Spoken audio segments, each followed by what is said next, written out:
it is there.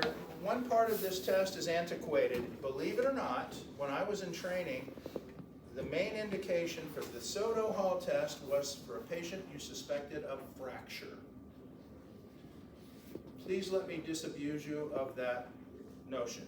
If you think your patient has a broken neck, you do not want to maximally flex their neck and find out. So here's the thing. If you take an OSCE or boards and you are faced with the Soto Hall test, the number one indication is still fracture. But here's what you're going to say.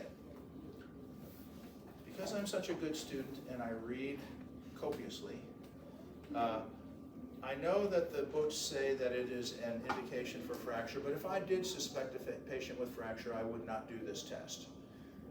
Rather, if it can also be, it's for kind of a catch-all. It says cervical exostoses. That's just another fancy pants doctor speak word for spur or osteophyte, degenerative change. I like to use different terms because I don't know how you'll encounter them. Sprain and strain is the biggest one probably in real life in the trenches.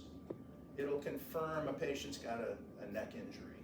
So this is Brudzinski's test with one difference. Two differences, because it'll still work with meningeal signs, but that's not a primary indication. It is, the difference is you're going to hold the patient's thorax down on the table to increase the leverage you have on the neck.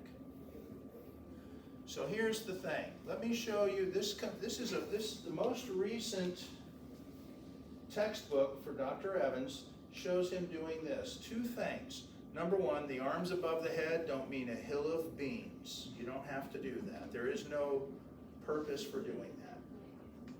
It's just, at my station I had some students do it, but some candidates doing this and some not. In my lab, you can do it either way. If that makes you happy, more power to you. But you can have the arms at the side, but here's the thing. Do we really want to take, Nan and lay her down on the table and put her hand flat on her chest? Probably not. Not me anyway. Now here's the thing, you guys don't think that way, but we don't know what Nan's experience has been with other doctors. We have to respect personal space. So at part 4, I came very close. I went with my SIM patients. I always had a little talk with them. If anything hurts you, anything offends you, anything inappropriate is done, just look at me and I'll know, and I will stop the procedure. I'll tell the candidate, please pause. We'll stop the test. Maybe one time I had to stop one, but it wasn't for anything inappropriate. It was because they were being a little too rough to my SIM patient.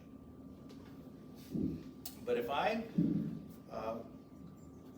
had mostly female SIM patients. I had some males. They used a lot of students from Embry-Riddle and a lot of local folks. And those local folks kept coming back and back and back, and they were good. They had to memorize like 2 pages of script, and they were like on the money, good.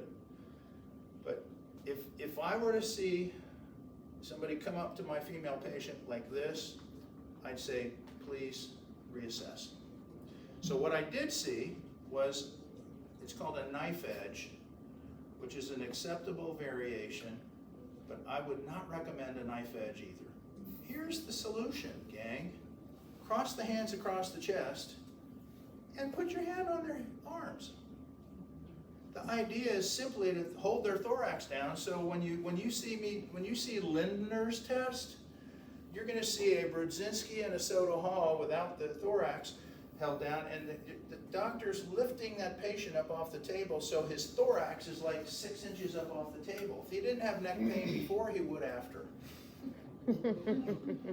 So, there's only like 5 tests in all of orthopedics. It's just different names and different indications. So this is for spurs, degenerative changes of disc, sprain, strain, fracture, meningeal irritation.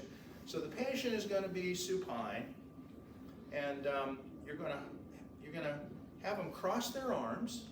You're simply going to just hold them down by their arms and passively flex their neck until you get an end feel. That's all Soto Hall is.